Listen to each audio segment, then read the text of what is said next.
Good morning. Fabio Ronetti for Winston Capital Advisors, week of March 26 to March 30. Today is April 1st. Happy Easter for everybody. Happy Passover. Many things to cover. We have the end of the Q1, and we'll talk about the returns on the markets and a little bit about the economic activity too. We have the news on China, North Korea last week. We're going to talk about that. Some Q4 GDP numbers that were very good.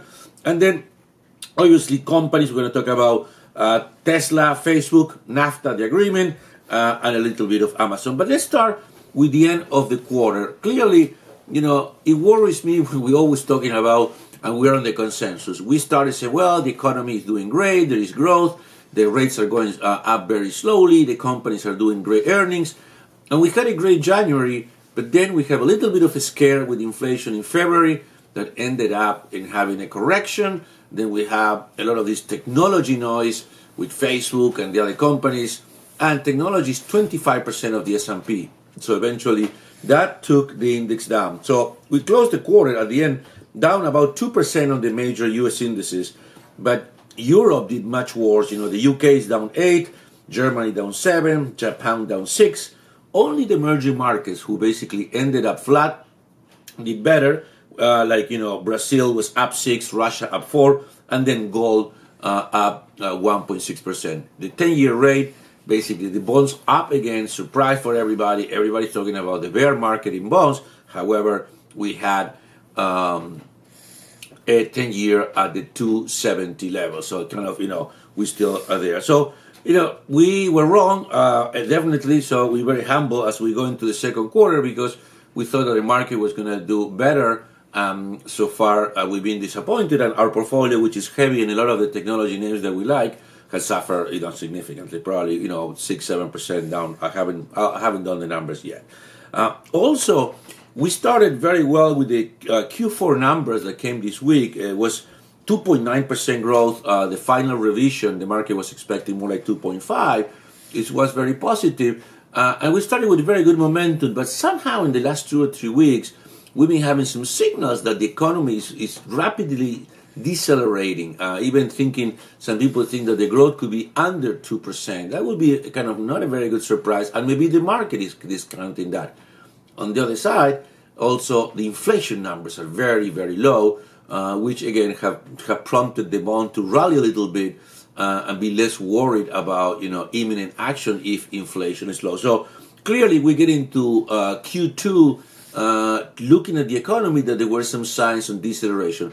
Our economist Martina Nidher spoke with us, and he said that over the last 4 or 5 years, it's been a little bit of a mystery that over the end of Q1, the economy decelerates. So, we'll follow up, we'll try to understand it, because also historically in Q2 reaccelerates and does better. That has been the story so far. So we'll be looking into that. So last week we also had the China thing. It looks like we got into an agreement. So there are going to be aggressive tariffs. So we'll see what's happened there. President Trump says, I'll make some quick announcements this week. So we'll be pending to that. As I say, we have Q4 numbers. We have the saga of Facebook. I'm not going to waste too much time there. We spoke a lot. Stock is down 10%. We still like it. We think the company is here to stay. But clearly it's a lot of noise and issues regarding the company. And then it went to Amazon. The President Trump visibly is a little bit angry with Amazon because of tremendous power that it has